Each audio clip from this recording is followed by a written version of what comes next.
Sam bro ಸುಮ್ನೆ ನಾಟಕ ಮಾಡ್ಬೇಡಿ, ಹೋಗಿ ಹೊಡೀರಿ ಬ್ರೋ ಎನಿಮಿಗೆ. ಇರಿ ಬ್ರೋ, ನನ್ನ ಮಕ್ಕಳಿಗೆ ಯಾವ ತರ ಹೊಡಿತೀನಿ ಅಂದ್ರೆ M500 ಇಂದ ಒಂದೇ ಬುಲೆಟ್ ಅಲ್ಲಿ 4 ಪೀಸ್ ಮಾಡಿ ಆ 4 ಪೀಸು ಸೀದಾ ಅವ್ರ ತಲೆ ಒಳಗಡೆ ಹೋಗುವಾಗೆ ಮಾಡಿ ಏಸ್ ಅಂತ ಸೌಂಡ್ ಬರ್ಬೇಕು ಸೀದಾ, ಆ ತರ ಮಾಡ್ತೀನಿ. ಇರಿ ಬ್ರೋ, ನಮ್ಮ ಲಾಸ್ಟ್ ಪ್ಲೇಯರ್ ಸ್ವಲ್ಪ ಕ್ಲಿಯರ್ ಆಗ್ಲಿ. ಕ್ಲಿಯರ್ ಆಗ್ಬಿಟ್ಟ. ಈಗ 3 ಜನ ಬೇಗ ನಂಗೆ ಲೈಕ್ ಮಾಡಿ, ಬೇಗ ಬೇಗ 2 ಲೈಕ್ ಸಿಕ್ತು ಬ್ರೋ. ಇನ್ನೊಬ್ಬ ಯಾರು ಬೇಗ ಲೈಕ್ ಮಾಡು ಬ್ರೋ. ಸಿಕ್ತು ಬ್ರೋ, ಟೋಟಲ್ 3 ಲೈಕ್ಸ್ ಕಂಪ್ಲೀಟ್ ಆಯ್ತು ಗೈಸ್. ಥ್ಯಾಂಕ್ಸ್. ಈಗ 3 ಜನ ಸರಿಯಾಗಿ ಕೇಳಿಸ್ಕೊಳ್ಳಿ. ಈಗ ನಾನು ಡೈರೆಕ್ಟ್ ಆಗಿ ಟೆಲಿಪೋರ್ಟ್ ಆಗ್ಬಿಟ್ಟು ಅವ್ರಿಗೆ ಹೊಡಿತೀನಿ, ಆಯ್ತಾ? ಗೊತ್ತಲ್ಲ ನಾವು ನನ್ಗೆ ಲೈಕ್ ಸಿಕ್ಕ ಮೇಲೆ ಯಾವ ತರ ಹೊಡಿತೀನಿ ಅಂತ. ಇನ್ನೊಂದು, ಈಗ ನಾನು ಟೆಲಿಪೋರ್ಟ್ ಆದ್ಮೇಲೆ ನನ್ನ ಐಡಿಗೆ ರಿಪೋರ್ಟ್ ಮಾಡೋದು, ಬಾಯಿಗೆ ಬಂದಂಗ್ ಬೈಯೋದು, ಈ ತರ ಎಲ್ಲ ಮಾಡಕ್ ಹೋಗ್ಬಿಡಿ.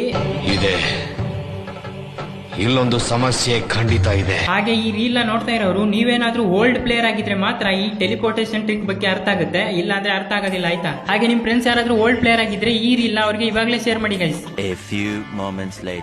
ಓಕೆ, ಇವಾಗ ನಾನು ಟೆಲಿಪೋರ್ಟ್ ಆಗ್ತಿದ್ದೀನಿ. ಜೂನ್ ಬಂತು ಟೆಲಿಪೋರ್ಟ್ ಅದೇ. ಸೊ ಗೈಸ್, ನಮ್ದು 3 ಲೈಕ್ಸ್ ಟಾರ್ಗೆಟ್ ಇತ್ತು. 3 ಲೈಕ್ಸ್ ನ ಸಕ್ಸಸ್ಫುಲಿ ಕಂಪ್ಲೀಟ್ ಮಾಡಿದೀವಿ. ಓಲ್ಡ್ ಪ್ಲೇಯರ್ ದಯವಿಟ್ಟು ಕಾಮೆಂಟ್ ಸೆಕ್ಷನ್ ಅಲ್ಲಿ ಬಂದು ಕಂಗ್ರಾಚುಲೇಷನ್ ಅಂತ ಟೈಪ್ ಮಾಡಿ ಹೋಗಬೇಕಾಗಿ ವಿನಂತಿ.